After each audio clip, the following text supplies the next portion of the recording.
concept of recalibration as a culture. So recalibration has to be a culture because it has to do with what do you need to change. Because where there is no change, there can't be improvement. Where there is no change, there can be excellence. Where there is no change, there can be improvement. All right, because we are living in a changing world, fast-paced changing world. Things are changing so fast. So you need to stay ahead. And it will only be possible when you recalibrate. And then he also told us some of the ways by which we can recalibrate. And he mentioned education. And that is part of what we are doing tonight, to educate, all right, to learn. So it means as leaders, you must be an incurable learner, open to mentorship, given to training. Meetings like these are things that you can't avoid or overlook if you want to be an outstanding leader who stays ahead. And then we also had the opportunity of listening to the amazing Sheye Benjamin Agbo. Like she rightly said, the name is pronounced. And she led us on self-leadership, and she made 4 important highlights that self-leadership has to do with what? You leading yourself. It starts with you. It's not about those whom you want to lead. And it starts with self-identity. All right. What do you perceive about yourself? How do you see yourself? You know, there is such accounts in scriptures where Moses sent some leaders among his team to go and spy a territory they were about to take over. And when the leaders came back, they began to give a report of how they perceived themselves. They saw themselves so tiny, they saw themselves so little compared to those whom they were about to overthrow. And because of that, they could not activate what was before them. They could not. And sometimes these are things that kills dreams and kills vision because you see yourself as not good enough, as unqualified.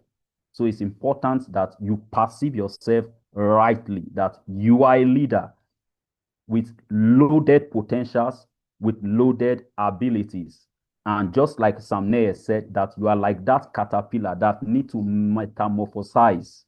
All right, you need to commit yourself to that process of transition.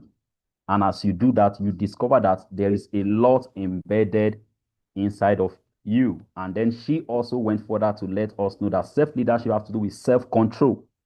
All right, self-control. Any system that is fast-paced without a control system is a danger. Have you seen your automobile vehicle? All right, vehicles that can move at 200 mph per hour. All right, imagine the aeroplane without a control system. It's a disaster. So there must be a system of regulation. As a leader, you should be able to regulate your day, know what you must not give attention to, and what you need to focus on per time. And she clearly and explicitly gave us practical examples as it relates with self-regulation. That sometimes life is not all about 50-50 when it has to do with balance.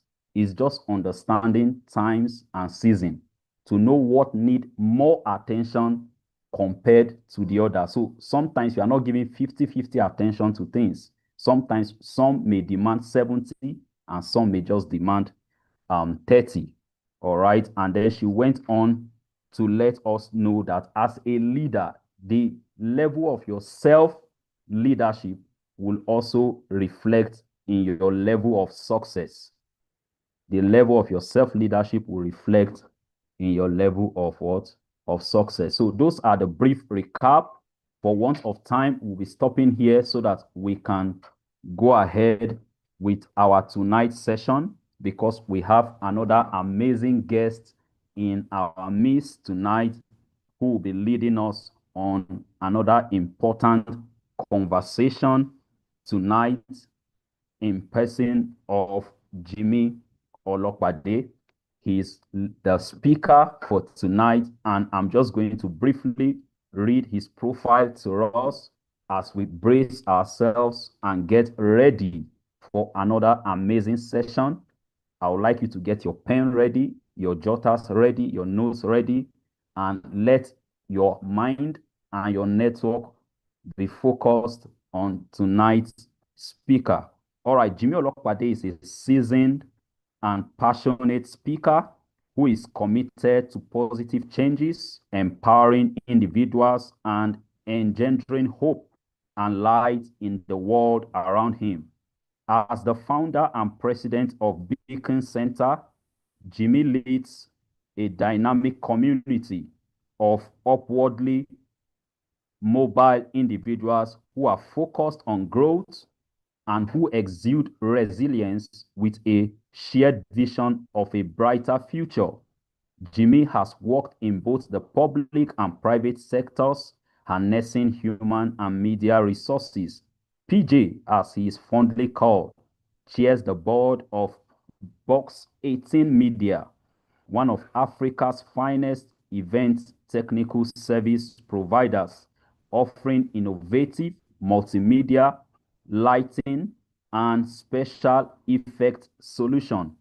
He is a seasoned author, inspirational speaker, and conference leader. Jimi is the driving force behind Jimi's Institute, where he provides transformative coaching and strategic insight to help organizations and individuals thrive.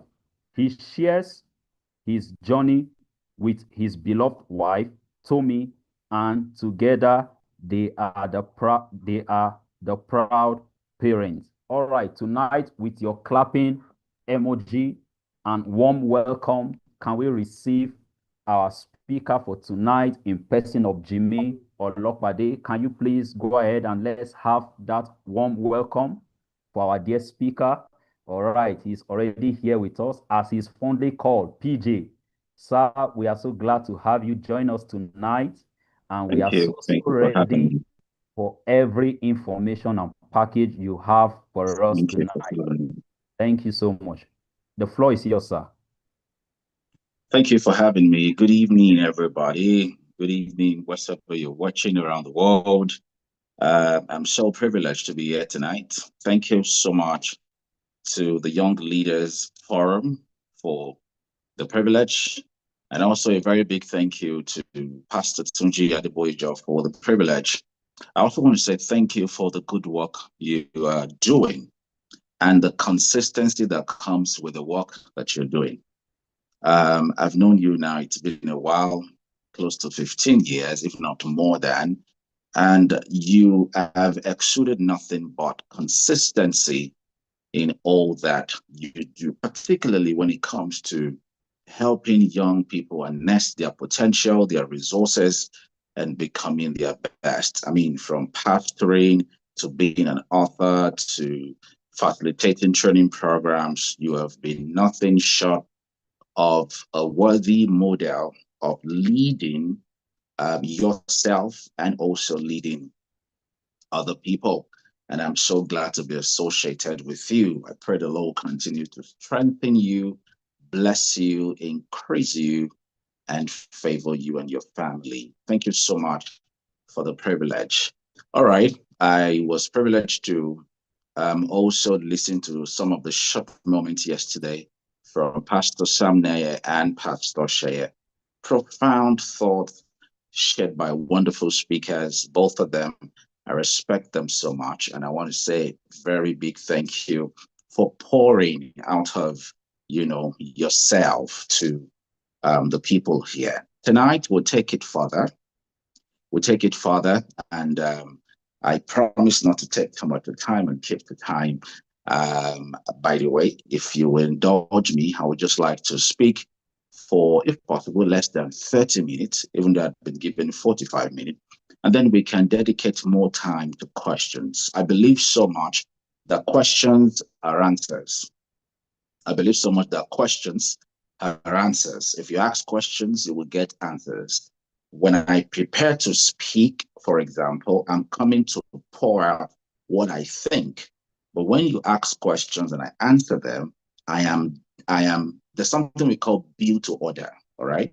There's something we call build to order. When you ask questions and I'm answering them, what I'm doing is I am building solution to the order that you have requested. And I think people get to learn more and the program gets to be more impactful that way. So if I'm speaking, if you have questions, please prepare them. I'll try as much as possible to be brief so that we can entertain so many questions. God is the author and the finisher, is the one that inspires. And before we start tonight, we commit these unto his hands and pray that it will inspire great thoughts in our mind that will truly help us and, bless us indeed in Jesus' name. So tonight I'm speaking on building startups and profit growth. We call it profit growth or growing profit. Building startups and growing profit. And let me say this, wheresoever you find yourself, whether you are practically running business or you are a career person, my subject tonight is for both parties. My subject tonight will cut across for those who are entrepreneurs and those who are on a career. Whatever I'm saying tonight will work for both of us. So let's take it further. Building startups means creating and growing a new business from scratch. Creating and growing a new business from scratch. A startup is usually referred to as a young company that designs specific solutions to specific problems. All right, you decide to build a solution, or rather build a business from ground zero. And I'm talking to you as someone who has built businesses, or rather built a major business from ground zero. And when I mean ground zero, I mean with practically nothing, no support, no help, but you have to build from one thing to another, to becoming an award-winning company in the country. So you can build whatever it is that you have in mind to provide as a solution from ground zero. And that's what we mean by startup. I'm going to merge this because it's one thing for you to start a business or to start an enterprise or for you to be on the job. And it's another thing for you to truly profit from it. So profit is not the same as making money for survival. We'll get there. All right. I want to take it one step at a time. And we can see this even from the pages of the scriptures. In Luke chapter 19, verse 13, Jesus was sharing a parable of a man who was going on a journey, and then he called a couple of his, folks, servants, as it were, and gave them certain prowess or certain gifts. In the words of the scripture, the New King James Version says, so he called his servant, delivered to them 10 minas, some call it $10,000, whatever estimate it is. But the major part of it was that in verse 13, it said to each and every one of them, do business till I come. Do business. Now, do business there, I want us to put it in context, may not necessarily be buying and selling. Do business there, in my own understanding, is be entrepreneurial with what I've given to you. Be entrepreneurial with what I've given to you. There are some of us who get to a place and it's like your eyes has been programmed to see certain faults, certain gaps, certain loopholes in the system. And then what every other person is not seeing, you are seeing it. Let me tell you this.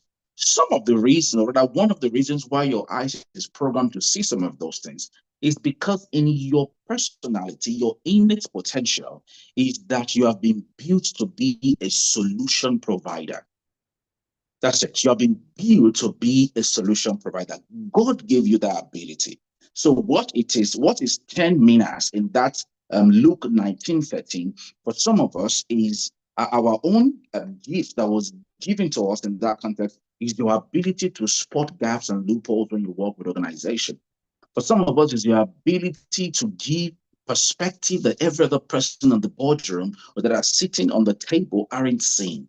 When you come up with your ideas, with your opinion, with your solution, it's like everybody have just been thinking in another way. And then you come in, without staining yourself, you just come in, share your idea briefly, and then it's like Why have we not been thinking about this? Just like somebody offered Coca-Cola very long years ago, long time ago, to offer them a $1 million advice that will help the company to go throughout the entire world and probably be in every home. And the owner of the business must have been thinking, what is that idea that you want to share that we have never heard before? And the man decided to patent it and say, okay, before I share the idea, let's go into the books. I'm going to share the idea with you, but we must sign a contract that if I share the idea with you, maybe for every bottle of Coke that you sell, there's a royalty or there's something coming to me. Well, probably they believe him or they disparaged him, whichever, they signed the contract with him. And the idea was just very simple. Before then, Coca-Cola had always been stationed in the place, and then people go there, open the jar, they buy, they pour into their bottle, and then, or maybe their plate or something, and they go. Then the man told them, bottle it. Bottle it, and then it can spread faster even to places where you cannot be. So some of us come as solution providers, when we get to certain places. And that's what do business is. You can be employed under someone. That's why I said this is not just for those of us who are entrepreneurs or who are doing buying and selling. You can be under someone and still be entrepreneurial in nature. So the entrepreneurial in nature is that you do not find it difficult to see solutions and then to come up with ideas, rather to see problems and then to come up with ideas that will be the solution. So let's take it forward. How do you start a small business? Number one, identify the problem or identify an opportunity. I still said this last week. I said, if you can think deeply, you will never be broke. If you can think deeply, you will never be broke because all around us are many problems that are begging to be solved. For the industry that I am, I see things that people disparage, like, what is this one? It's just a common thing. And then someone think of, I can repackage it. And then the person repackage it. And what some people have despised, someone else is cashing out to the tune of almost 800,000 naira every weekend from that same industry. I'm telling you the truth. Sometimes last week, I was driving past a place and then we saw waste, people dumping their waste on the major road.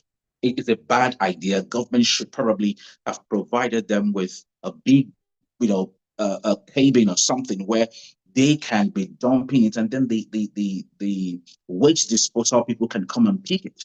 But what is obtainable in this area is that people just come outside, dump it on the road. And then I'm thinking, because Pastor Tunji know a guy, one pastor told me, I don't remember, we have a very long history. I remember there was a time this guy came up with an idea of waste management. And then in that area, waste people don't always come. And then he came up with his friend. They sourced where to dump the waste. They sourced the houses that need waste, that have waste disposal issue. And then they provide them with bags and say, okay, instead of just pouring your waste outside, bag it in this place, bag it in this place, bag the liquid, bag the plastic, bag the nylons in this place, pack everything together. Every Saturday morning, we will come to pack them from your place. And then we will collect a token. And all they needed to do was just to do an estimation. Can we get like 100 houses? So imagine you have 100 houses that are paying you maybe 2,000 naira every month. You can imagine what that is. And then the business begin to grow. That's where we're going to get to. But first, you must identify the problem. If you cannot identify a problem, then you are not ready to truly solve a problem. Number two, you must develop that idea, that solution, you must develop it. So my friend had developed it into, okay, we want to manage waste. How do we develop it? Let's get them bags for free. So they have a sense of, I'm not even buying nylon. I'm bagging it myself. I mean, they are giving me the nylon, I'm bagging it, and then they're also collecting it. You must design a product, a process around whatsoever solution. If you're a graphic designer, if you're a photographer, if you're a video editor, if you're a fashion designer, you must always design a solution around whatever it is that you see as a problem, all right? And that solution should be novel because there's a spirit in you, the inspiration of the Almighty that gives you understanding, all right? So that inspiration of the Almighty is what makes your idea novel. Let me also add at this junction that one of the things that makes it different that you are a startup is that you are innovative in your approach. Yeah. You're not just doing what every other person is doing because you're building something from ground zero, because you're building something that have probably never been built before, or even if it has been done before, you want to do it in a way that has its own flavor. That when people see what you're doing, they just know there's something different about this person. And it can be anything. It can be business, it can be career. I've seen exceptional staffs. I've seen staffs in companies that even the CEO cannot joke with them. I've seen staff that they told the CEO they are leaving, and the CEO say, "Come, let's have a conversation. I'm willing to increase your money." If someone is not important in the company, do you think that offer will be made? What makes people give you that kind of offer when you are even working with someone is that you bring solutions to the table. You are not just a conventional person, rather, you are the exceptional person. There's a solution that you bring. There is something innovative about your own idea. There is something different about your own contribution. And no company wants to lose its best assets. So that's why I said, even if you are under someone, what makes you entrepreneurial is that you're not just doing basic. They ask you to submit file, that's the only thing you're doing. They ask you to do something, that's the only thing you're doing. How about you do more than they're asking you to do in terms of researching how we can do it better? And then you're making those suggestions to your boss. Right? So you must develop a solution around it. Number three is that you must build a team and then the process. You must build a team and the process.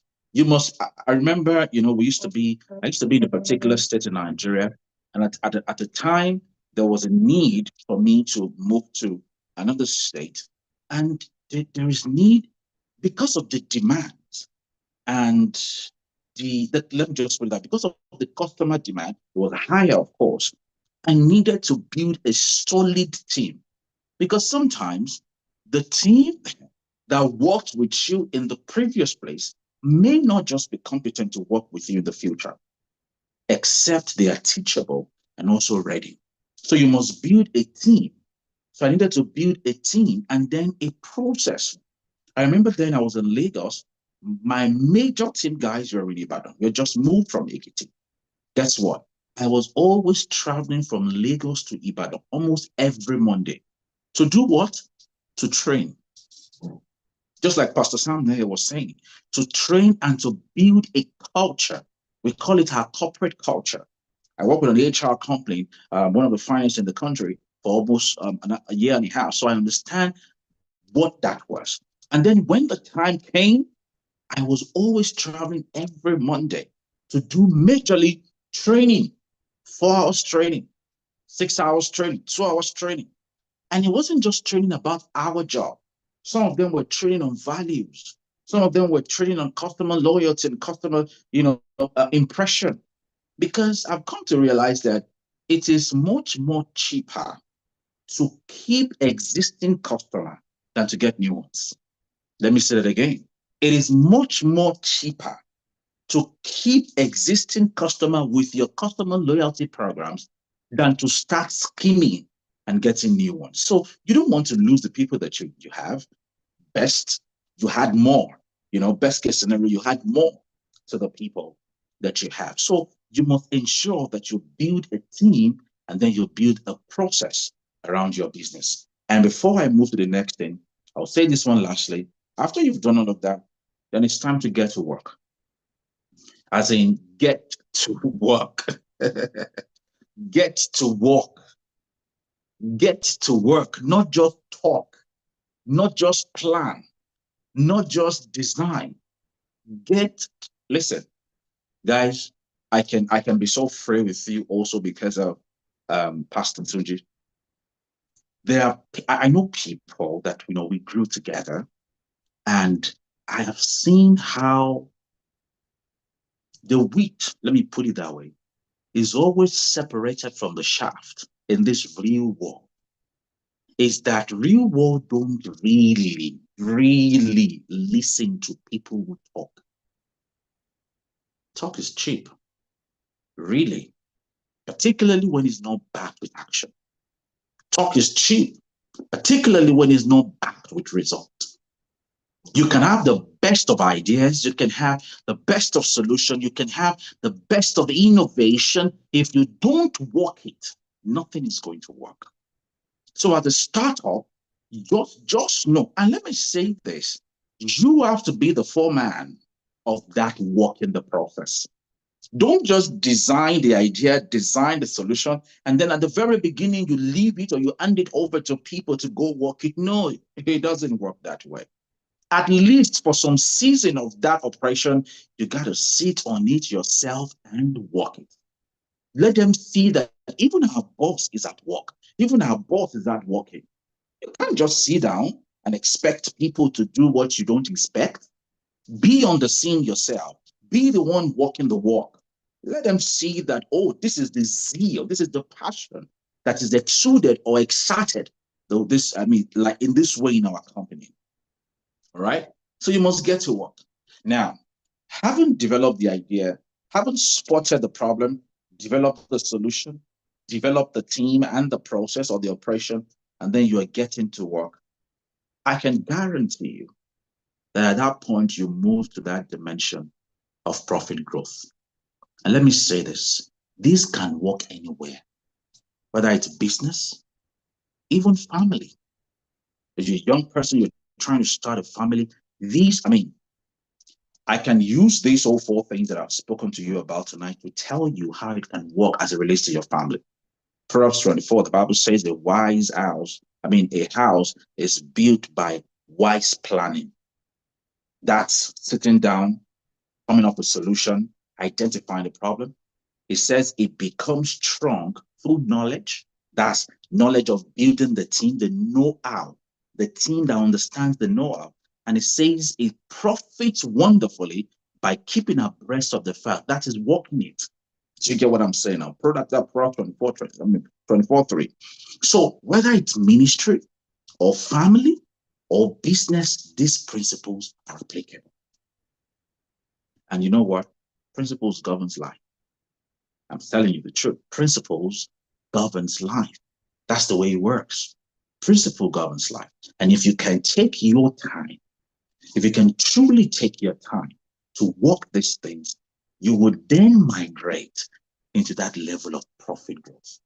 Now, let me begin to drive it home because of time. Profit growth is what is at the back or at the back of the mind of every entrepreneur.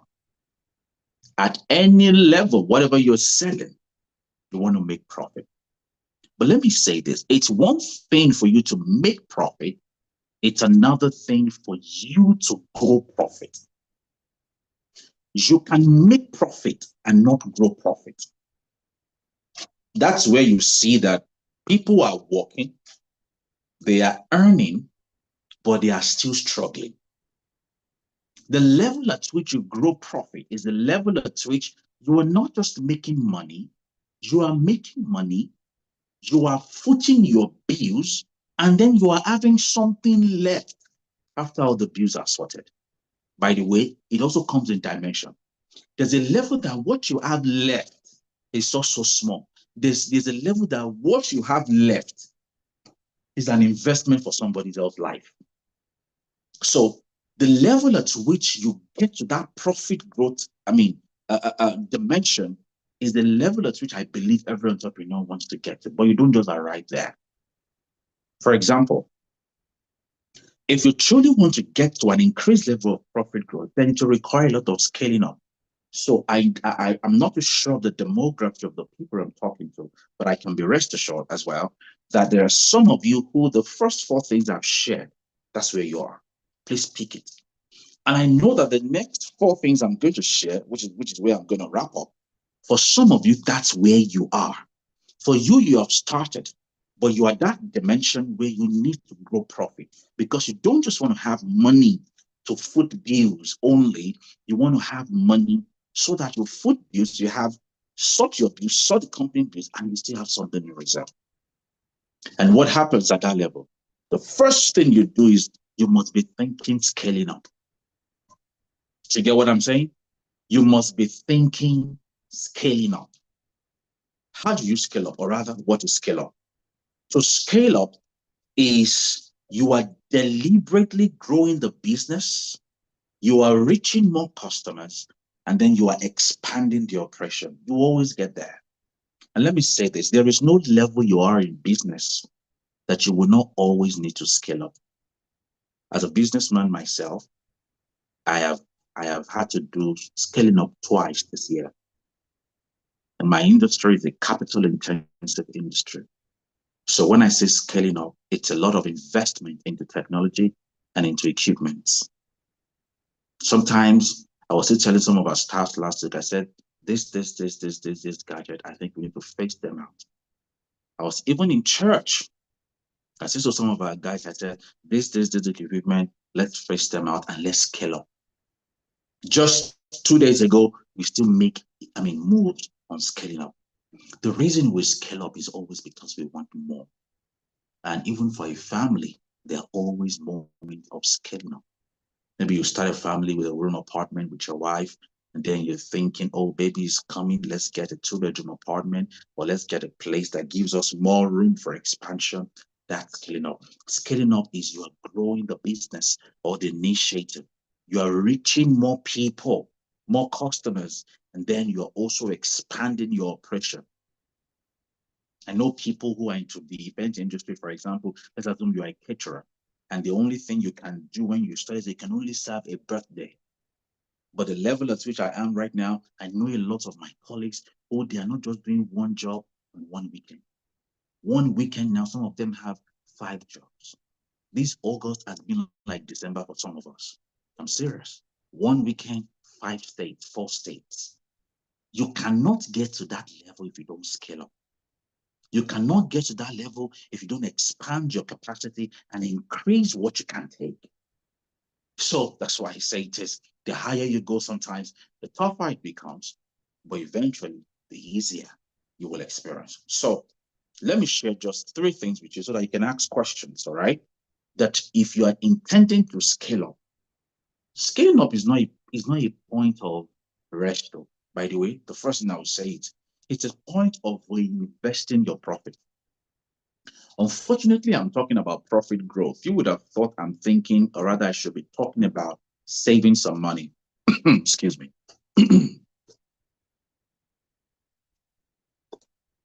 But no, you would have thought I should be thinking about saving money. But this is one thing I realized, that if you desire to scale up, it will require more reinvestment into that very thing. Excuse me. It requires more investment. It requires reinvesting profit. It's not yet time to save. It's time to reinvest. Okay, Pastor Sam there had just purchased a copy of what's his name now, Your $10 Man. I saw the book on his status, so I told him that when you read it, just come and do summary for me next week. I was just teasing. And then he got a copy from me. He was going to send it to me tomorrow. But I've seen 1 or 2 excerpts from that book where a couple of people were making a review as to the number of, listen, the number of loans and debt that guy has. He owes UBA, he owes Zenith Bank, he owes GT Bank. That's what Robert Kiyosaki called other people's money. And for some, maybe not all, but for some of you, you are at that level where you need to start thinking reinvesting and reinvesting. Hey, madam, I don't go lost your key. Are we together? When you need to start reinvesting. And so that reinvesting. Hello.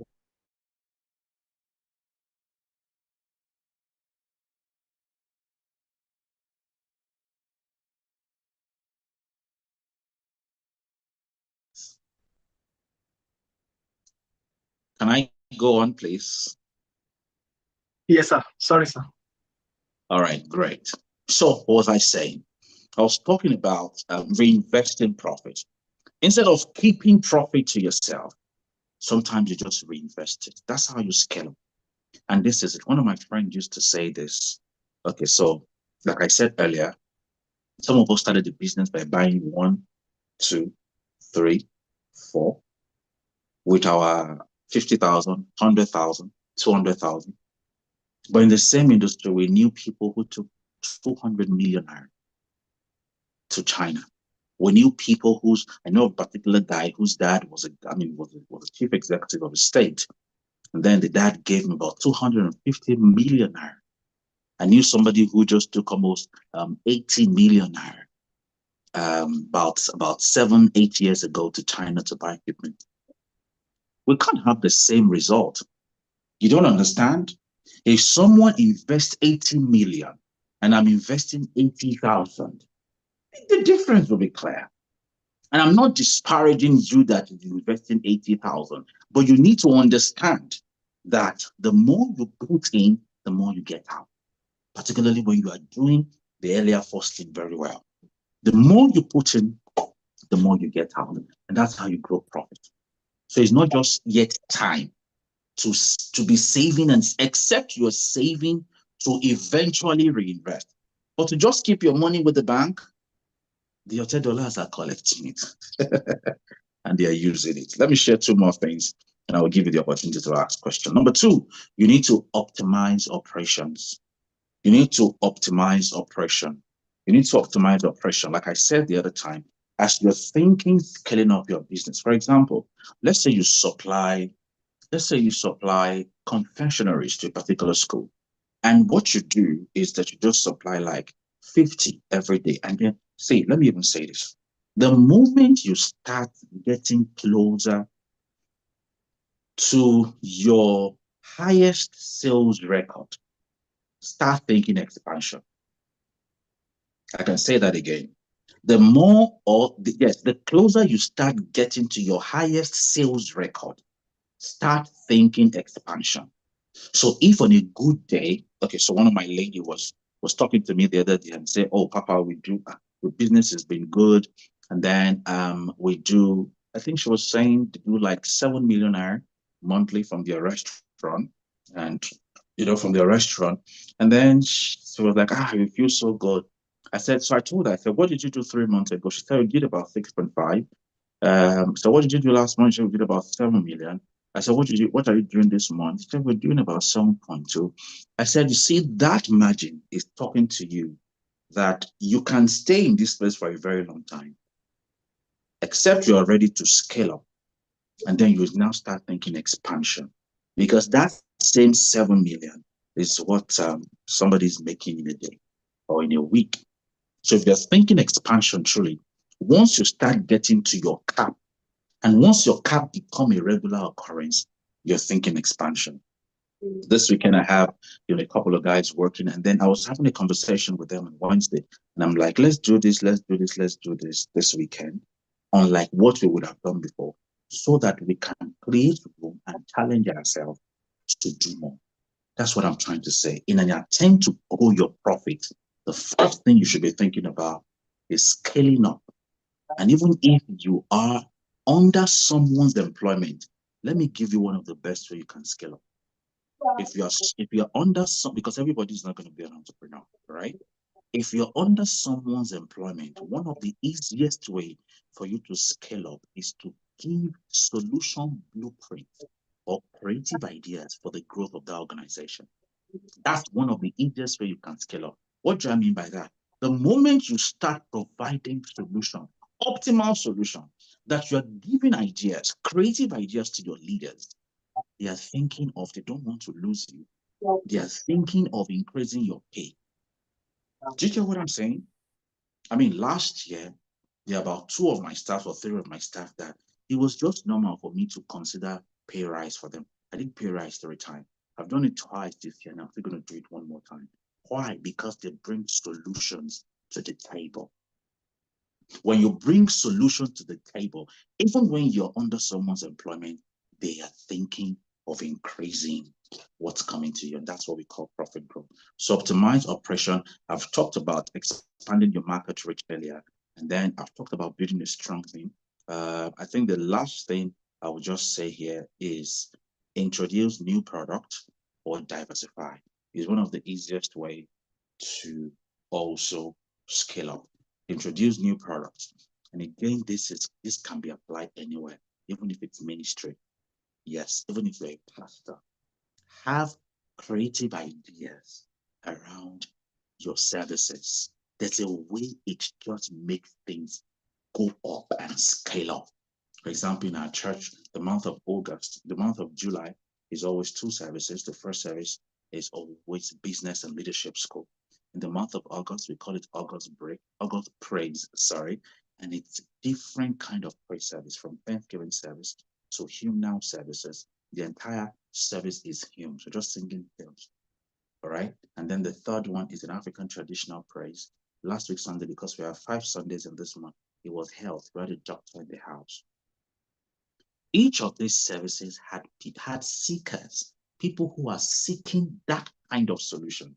So there were people in service last week who couldn't pay for some medical solutions, and we're bringing in one of the top gynecologists in the state. Not even one.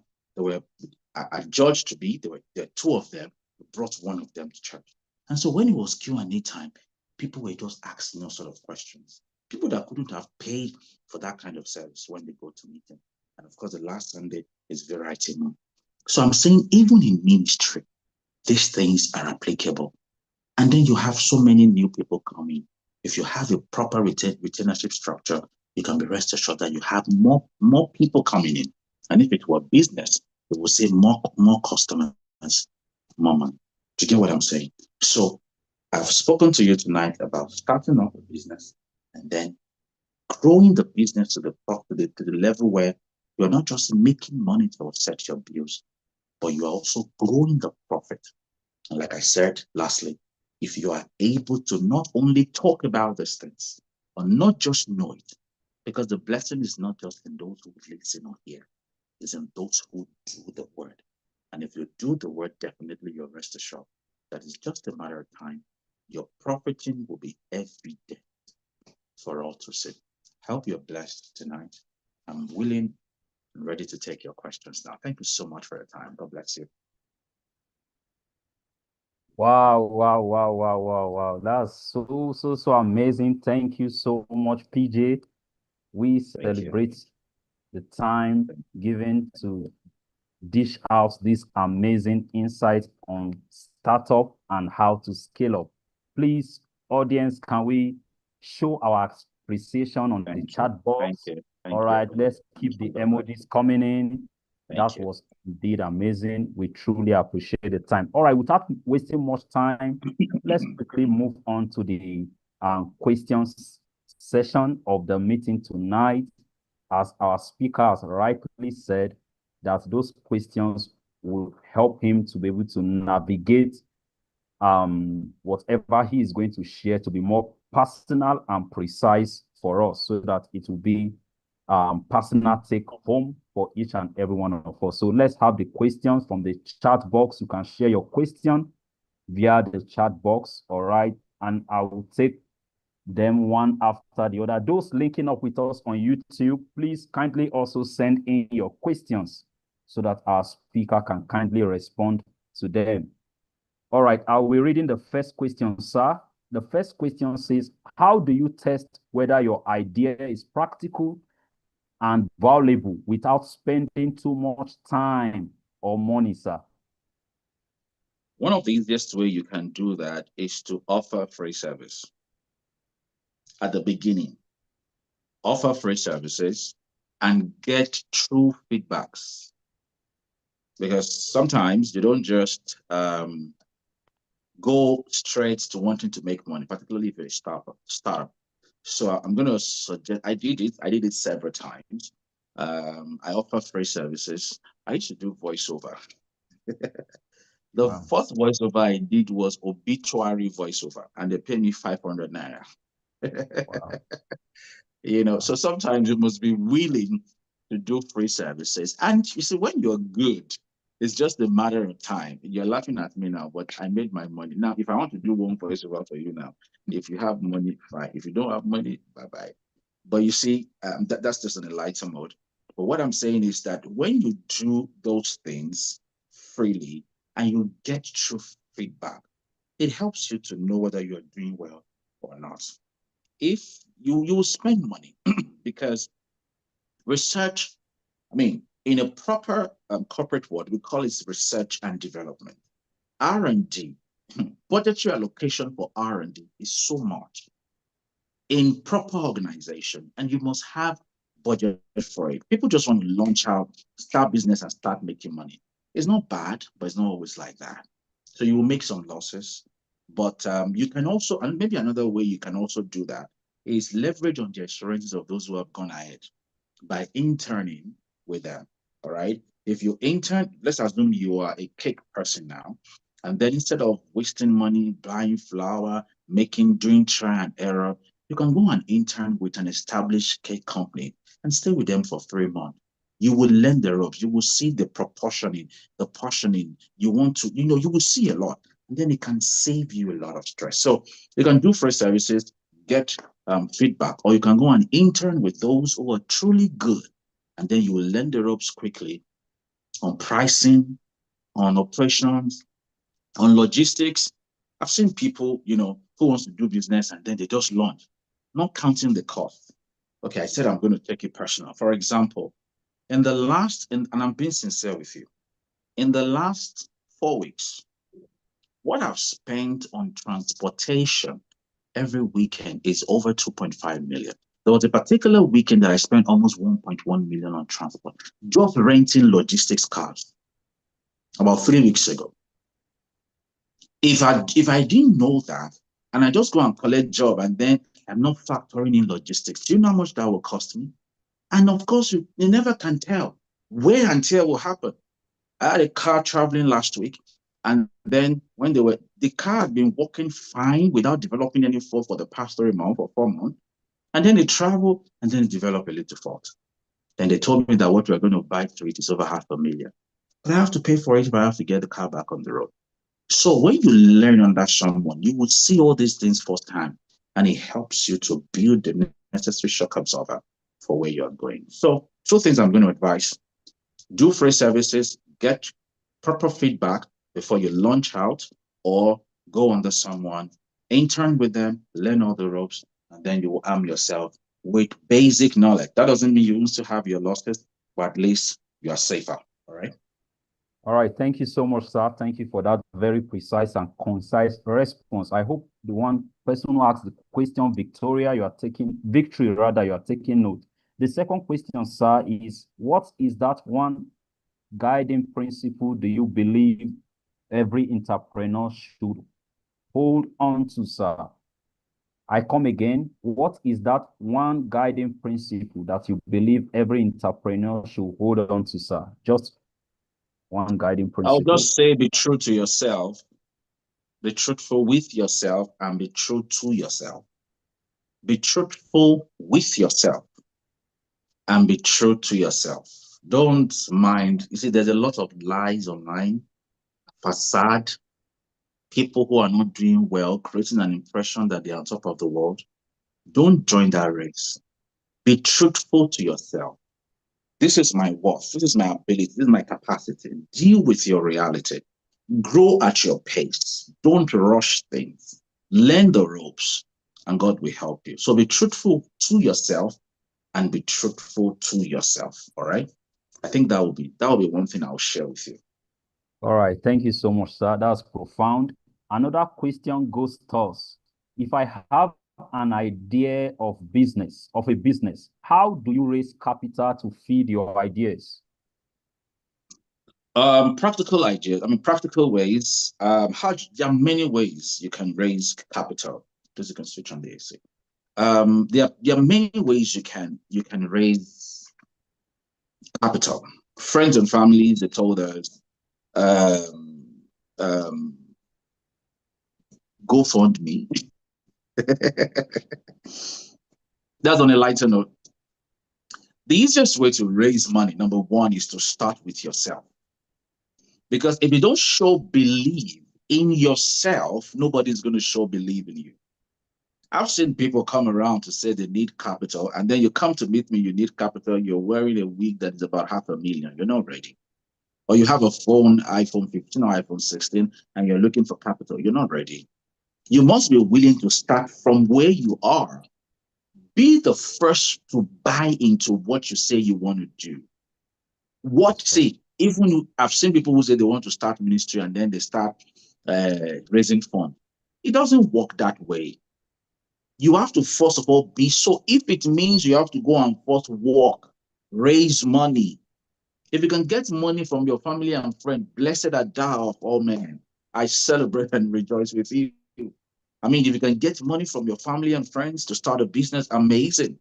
But if you can't, go work first. Raise money. You can't raise all the money you need to start your own business while you are maybe under someone else's business, except you are playing big. All right. And the truth is, the more you play big, the more the demand. All right. But if you are just going to have to let's assume you're trying to raise like $1 million. There are jobs that you can do. But if you have certificates, there are certificate jobs. If you don't have certificates, there are jobs that you can go and do that you can raise 400,000, 500,000 in 3 months, in 6 months, because of how much they are paying you, and then you deprive yourself. You're not spending so much. You just build it up, and then you go launch. All right. So I believe, because some of us actually we are just like that shrewd servant. In the book of, I think Luke chapter, what was that? Jesus was talking about the shrewd servant parable. Some of us are too proud to beg, like that servant said. He said, "I'm too proud to beg. So what am I going to do?" So we would rather go look for, because sometimes there's also no dignity in begging. I'm telling you the truth. There's no dignity in begging. And if you work on yourself so much, let me also say this. If you work on yourself so much, after a while, what you are running after will start running after you. I can't count the number of microfinance banks that have reached out to me this year to come and collect loan. I cannot count the number of microfinance banks that have reached out to me this year to come and collect loans. But I don't need some of them. Do you get what I'm saying? So work on yourself. And in starting the business, I didn't collect 1 naira from anybody. Like I said, you started building the first set of lights that I bought, for example. They used to call it Red Dead. I bought it for 30,000 naira. It was meant to be 3. The guy that even went to help me buy it, took one without my knowledge. He said it's 2. He even robbed me. But we started buying the day of 1, the day of 2, the day of 3. And then we started scaling up small, reinvesting the money back into the business. Sometimes some of us also want to start so big. You want to arrive big. Well, if God helps you, I'm so glad. But sometimes you need to learn to start small and grow fast. Start small and grow fast. So if you can raise from family and friends, fantastic. But I won't advise you to go and collect bank loans to start a business. It's not advisable. Grow your business to the level where when you take that payback from your profit will not fade. Let me say that again before I end. If you're going to source money from banks or from microfinance bank, let it be that when you take the monthly payback from what is coming in, you won't even know that something is going on. That way, you're at peace. I hope that helps you. But don't go and collect money from Lapo to start business or from all these online banks. So don't let them stress you. Hallelujah. All right. Thank you. Thank you so much, sir. Like they Thank you. normally call them the loan sharks. The loan sharks, yes. All right. We have some few more questions All right. for you to help us kindly attend to. All right. Somebody is saying, what is the most effective way to build a team and a process? Let me share a practical example. One of the best ways I did, I have a lot of fantastic guys around me. I can count myself as one that has been so privileged to have fantastic guys around me. It doesn't come cheaply. It comes at a cost, because when I say I have fantastic guys around me, it also means that I don't joke with them. I also make investments into that relationship. But for most of them, I started with them young. My first staff, or my longest serving staff, I think, joined me about 10 or 11 years ago. If I'm not mistaken, it was around maybe 19 or 20 or 21, but I was willing and ready, patient enough to grow with him. Also in church, I have a lot of, fantastic young guys with me who are young, but they are growing. So I am willing to build a team with young people, and I'm ready, even though it can be very, very demanding and tasking, but I'm ready to be patient with them to also grow. All right. So if you can get young guys around you who has dreams, who are aspiring, and you're also willing and ready to invest in them, you might just be privileged. All right. Look, some of us sometimes, depending on the nature of your business, some people also look for perfect guys. And I love perfect guys. It's just that sometimes perfect guys are not reliable. Sometimes they're not reliable. So so for me, for example, one of the major things I consider if you have to work closely with me is not even your skills. I can train you on the skills you don't have, and you will have it. But you cannot have character deficiency around me. And you will stay for long. No. So my priority is not even how skillful you are. My priority is about your character, because I know that with your character, for example, I used to say this: if someone is teachable, there is nothing they cannot learn, and there is nothing they cannot unlearn. Even if they are not skillful and they are teachable, it means that skill you can teach them. But if they are skillful and they are not teachable, it's just a matter of time they will constitute problem. So for me, I watch out first for character, and then I am willing and ready to invest in that character to build the skill, and also be patient with them to build a team. It takes patience to build a team. It takes patience and character to build a team. I hope that helps you. Yes, sir. Thank you so much. That was quite practical and applicable. Thank you so much. All right, on to the next question. At what stage or points do I know I can start a business? At what stage or point? Yes. Do I know I can start it at what stage or point? So this is what I believe. There's no state or time stated specifically when you can start a business. At what stage does a mother or a pregnant woman knows that the baby is coming? At what stage? At the stage where the baby can no longer stay inside. At 6 months, at 4 months, at 8 months, all things being equal, the baby is still comfortable. So your idea, what you're thinking about that you want to start is like that baby. You're still in the womb, there's a pregnancy period. But at a season will come that is just going to be difficult for that baby to continue to stay. And at that point, it's just normal. The baby will start to come. So this is what I'm going to say. When your water breaks, your baby will come. For some people, your water has not broken, but this is it. When your water breaks, and there are indicators, there are things that shows you of when your water breaks. For example, when God spoke to me about starting ministry, I was just ruminating, thinking about it and all of that. But it got to a point I just wanted to get this thing moving. I couldn't just sit down and be thinking. Even before we started meeting, I'd been buying one or two equipment. We have not even started our first meeting before I bought our first speakers, our first keyboard. I'd imported some of the pulpit we are using. I'd imported it. Our speakers had imported it because that thing was fueling. And of course, the time will come that we can't say. Let me also say this: there are some people that their water has broken, but the baby did not come because the dream died inside. Mm. Someone called me about 4 years ago and said, God spoke to us about ministry, myself, my wife. We've been doing a lot of thinking about it. You're even trying to start a fellowship. I'm like, man of God, I'm so glad. I'm here. If you need any assistance and support, we can talk about it. And all of that.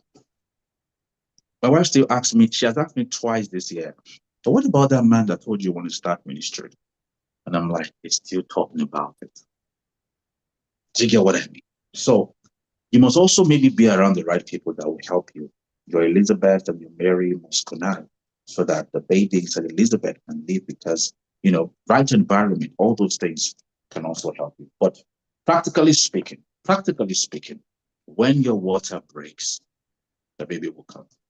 So keep nursing the baby if it's not your time in the womb, but that time will come that the baby will no longer be able to stand and it will come out. I hope that helped. Yes, sir. Thank you so much. Thank you so much. That was quite insightful. I hope we are taking note of these responses, all right, as they complement the teaching that we have listened to. Another question, sir, is what do I do when my values are not appreciated by my employer or customer? What do I do when my Okay, values? thank you so much, sir. For your employer, the first thing to do is to check yourself. Because sometimes it's easier to say they don't value me. But I would rather ask, are you offering value? Because if you are offering value, they will value you. I'm telling you the truth. If you're offering value, they will value you. Maybe the reason they are no longer valuing you is because you are doing something, but it's not what they want. Or maybe you are even doing what they want, but there's character deficiency. I also talked about the fact that I'd rather employ someone with good character than good skill. But if you merge good character with good skill, you are indispensable in any organization. You are. So if you say that they are not valuing you, the first thing I'd like to say is check yourself. The reason for which they employ you, are you providing that service? Are you truly bringing value to the table? Because if you do, it's difficult to do without you in that company. But let's even now assume that you are bringing value, you have good character, and yet they do not appreciate what you bring to the table. Then it might just be that you're in the wrong place. But make sure that you don't just take you are in the wrong place and leave. Because I've seen people that took teachings out of context. And they said, that man said, maybe I should leave. No, check yourself first. Check yourself first. And for those of us who are younger, let me say this to you. Please, please work on your character. I used to know a lady, she has great prospect, but she joined a company. And then you join the company, the next thing you're doing is you are correcting your boss. You are highlighting their gaps. And you think they will love you. They cannot love you. And even if you're going to do that, you do it in a tactical way that it doesn't even look as though you are casting aspersion on their years of experience because you think you're intelligent. So sometimes when you see they don't value me, it's probably because maybe you have exuded some arrogance, some pride, even if you're skillful. You know how you know somebody has potential, but they have bad character. And because of that, they keep removing their names from the list where they're supposed to be given opportunity. So please, particularly for those of us who are young, but let's now say that truly, maybe they do not value you. And it might be that you're at the wrong place and you want to start considering somewhere else to, give your best. But check yourself first. And if it's that you have been found wanting in those areas, make amendments and you will find Thank yourself you. loving that place again. All right. Thank you so much. All right. Thank you so much, sir. All right. Our time is ticking. So please, I'll try to see how I can match the few questions left so that we can just attend to them. Awesome. All right. Someone said, please, can you give steps on how one can start a new business venture, practical steps to take Yes, when I think I've starting? highlighted those practical steps in my first Yes, teaching. Maybe we came late. yes. Identify a problem, an opportunity, spot a gap in the market, and provide a solution. You live in an area, people are lacking water or exotic drinks in those areas. That is a problem. Identify it, look for where to supply it. Or maybe whatever it is, just look for what is lagging in that area and solve the problem. All right. Provide a solution. Now, what solution, or rather, what problem, whatever problem you see, develop a solution around it, then build a team and an operation process around it, and then go. Let me advise. I wrote a book. I think it's my first book, and for me, it's still one of my best-selling book. Best. I don't know if it's good for another to say this is my best book, but I know that everyone who reads that book has something great to say. The ownership economy. The ownership economy. I think the book is on Seller. Try and look for that book. It is not much, but it will bless you. I highlighted 5 ways to start a business and how to own your own economy. It will bless you.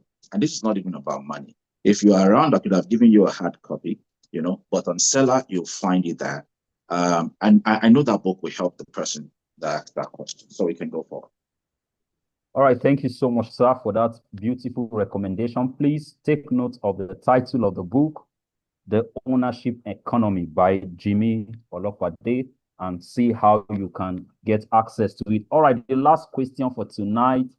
Someone says, in a situation where you are working for someone and the person is not ready to invest money, and you guys are now building the business on loans, how do you scale up? All right. Loans, if the person that owns that business is a credit-worthy person, the loan that the person is sorting is also an investment. Let me say that again. If the person that is the owner of that business is a credit-worthy person, and then based on the fact that he's credit-worthy, got facilities from the bank and is investing that money in that business, that is also an investment. There's something called reputational capital. Every capital is not cash. Some people don't have reputational capital. Someone called me about 2 days ago to ask for something, and between you and I, what he has asked for is the least I could do. Is the least, I'm telling you, the least I could do, because earlier in the week, someone have asked me for times 10 of what that person is requesting, and I didn't blink. I just, passed that through with my account person, and they solved the problem. But this other person requested, but guess what? The first person that requested times 10 is credit worthy. This person that just requested small amount is not credit worthy. And that was what we also saw in the parable of the talent. The guy, it's so funny how sometimes people who have much are more serious. And then people who have small are not serious. So if will not be able to come that back your again. boss has reputational capital, that reputational capital that he used to collect money from maybe the bank and put it in that business is also investment. Where I will begin to have concerns is if he doesn't have reputational capital to pay back that money, it will become a big deficit to all of you in that company, and it's just a matter of time that company may close down. I hope you understand what I said. So view is investment. View is investment into that company, whether it is loan or mortgage. View it as an investment. And if it's someone that has credibility and good reputation, truly he can enjoy it. Because people, for example, look at people into estate development. Most of them, is not their money that they're using to do estate development. They will go and get the land for family land, go to the bank. I've seen someone who took a bank to a land he wanted to buy. The bank financed the land. All right. When they started building. The bank also came to finance the building. And then the arrangement is that it was like a 12 flat. So the repayment from the rent is what they are using to pay back the bank. And before you know what's happening, they'll finish paying the bank, and then the house becomes his. Practically, the bank built the house for him with the bank's money, paid back the money, and the house became his. People do such things. People do such things. The only problem there is when people don't have reputational capital. Such things always boomerang, and it becomes a problem, not just to the owner of the company, but to everyone in that company. So if he's a credible person, I don't think you have a problem. But if he's not a credible person, there might be a problem waiting in the future. I hope that helps. Thank you so much. Thank you so much. You're We've most welcome, exhausted our list of questions. Please, can we celebrate our speaker one more time? Pastor Jimi Olopade, for the Thank you so time, much, everybody. Thank you for all having the me. insightful thoughts. That was truly, truly amazing. Thank you for sharing all of this depth of wisdom from wealth of Thank you. experience Thank and you. in practicality. Also, check the chat box, the link to the book he mentioned, the book he recommended. The link is there on the chat box, so you can do well to gain access to it through the link provided. Thank you. All right. Thank I would you. like to give this opportunity or this time to our executive director in person of Pastor Tunji Adeboyejo to just say one or two things before we draw the curtain to a close. Okay, Please thank you. celebrate our EDs. Celebrate our EDs. Come on, guys. Thank you. Sonia. Thank you, sir. Thank you for the session tonight, Pastor Jimi. Thank you, Pastor Tunji. Such a great moment with you tonight. I'm so excited. Thank you so much. God, we honor you. Thank you for taking our time to be here with us tonight. We do not take this for granted at all. Thank you, sir. Myself and Pastor Jimi have been together for plenty years now. I think, if I remember now, maybe 2007, thereabouts. It's a long time. It's a long time coming. Yes, it's been a long time. It will be, by the next 2 years, it will be 2 decades. Yeah. It will be 2 decades that we've been together. So great privilege to have you as a great friend. And thank you, sir. Please help me celebrate Pastor Jimi. Thank you, everybody. Thank you, sir. Thank you. Pastor Jimi is a general overseer, in case you don't know. Happy general overseer now. Is one man that I respect God's grace upon his life. Started a church in Ibadan, growing ministry, the Beacon Center, in the city of Ibadan, one of the fastest growing churches in Ibadan. And it's such a great honor. I mean, when God gave me the grace to be in Nigeria, I will come and worship in that church. We can't wait to have you. I'll come and worship there. So if you live or you are in Ibadan, get yourself to worship at the Beacon Center. Thank you, sir. In Ibadan. It's a great church. I follow the church online. I watch the services once in a while, mostly on Sundays. Thank you, sir. Thank you, Pastor. Thank you. Himself and the wife, they are doing a great work. In business, is doing fantastically well. Thank you, sir. I followed that business for a long time in Ado-Ekiti. Up to now, still doing. The consistency is very strong. And some of the people he mentioned, there are people who have been with him for years. And when you have a track record of people who have stayed with you for more than a decade, that tells more about the strength of your character. And that's it. I mean, when you want to, for example, for somebody like Pastor Adeboye, has had one driver for 35 years. Come on now.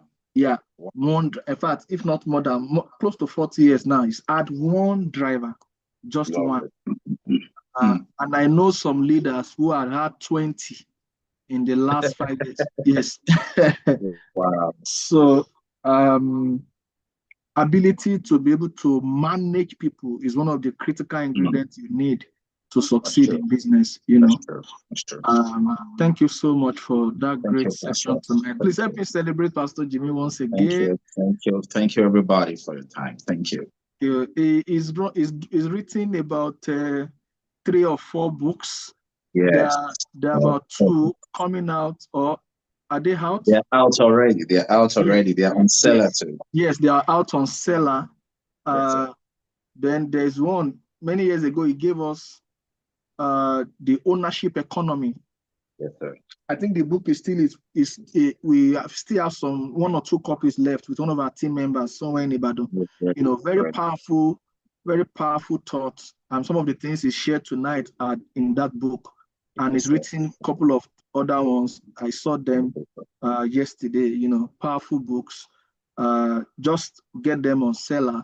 Those books are going to bless your life. Thank you once again for being a part of us tonight. And I mean, he's a friend that supports what you do. He registers people to be part. Many of them are on this platform tonight. Some of them joined on YouTube. I saw one of them making a comment on YouTube. Thank you so much, sir. God bless you. Thank you. Amen. All right. Thank you. Over to you, Joshua. Thank you, sir. Thank you, Pastor. Bless you, Thank you, sir. All right. Thank you so much. Thank you, our executive director in person of Pastor Tunji. Thank you, every leader connected from your various locations. We believe that tonight also has been amazing, and we are bringing the meeting to a close, but just some very few information that we are having another live session tomorrow, and you don't want to miss the session tomorrow. All right, it will be the 3rd day of the advanced leadership course. It's a build-up, and if you have listened carefully, you will notice that every information shared is connected. All right, there's no dichotomy. It has been a build-up. So tomorrow will be another layer of impactation, another layer of insight. So please make yourself available, and we do hope to see you. All right, Father, we thank you for tonight again. Thank you for the knowledge shared. Thank you for Pastor Jimi Olopade. We pray that, Father, everything we have learned will put them to practical use. And indeed, our lives, businesses, enterprises will begin to scale up in the name of Jesus. We pray that this information will make a difference in our lives. And indeed, we shall have cause even to give thanks to you more and more. In Jesus' name we pray. All right, wishing you all a wonderful night rest. Before you go, please, there is a Google form on the chat box. Ensure you fill in the attendance, writing your name appropriately the way you want it to appear on your certificate. Ensure, please, you fill in the Google form. Do have a wonderful night rest. See you all tomorrow, same time, 8 p.m. Bye-bye. Bye.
Okay, thank you, guys. I think we can begin to exit the platform now. Mr. Oluwafemi, I think we are good to go now. Please ensure you come in tomorrow by 8 p.m. tomorrow.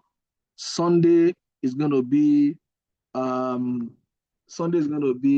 syndicate sessions. We are having 4 sessions on Sunday. It will go simultaneously. It's not going to be different sessions. It's going to be 4 sessions. Our team members, the topic for today is profit growth and business startup. Profit growth and business startup. Yes, we have 8 sessions in total. So we've done Recalibrate, we've done self-leadership tonight, we have done profit growth and business startup. Tomorrow we will do wealth creation strategies. And on Sunday, we will do 4 different sessions in the syndicate session. So we are going to be in a group. You choose your group. We put out the informations maybe tomorrow by the grace of God, so that we have groups that we want to join. So on Sunday we will be doing let me just check. We will be doing some courses like delegation strategies. Let me be sure.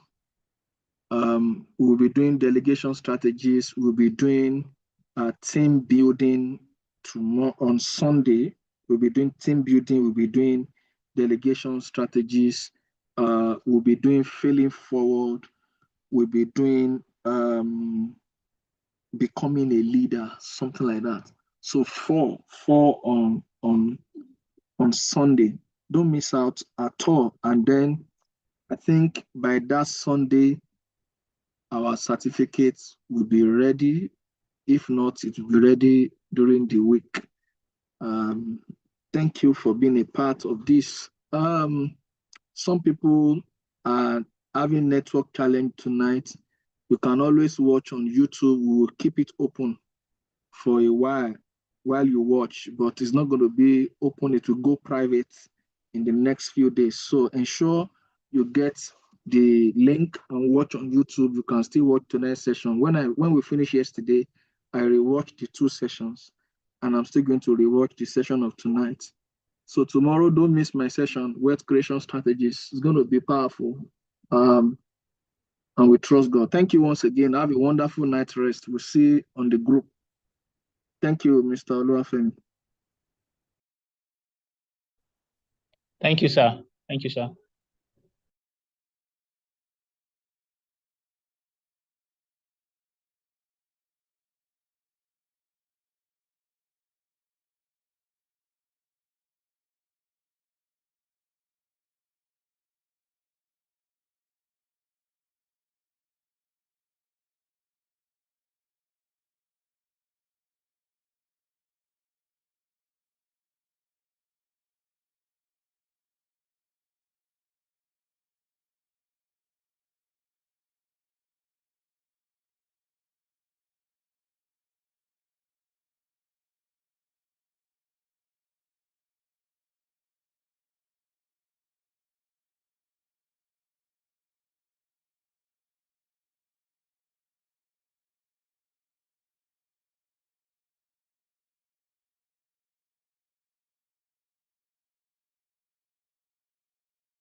3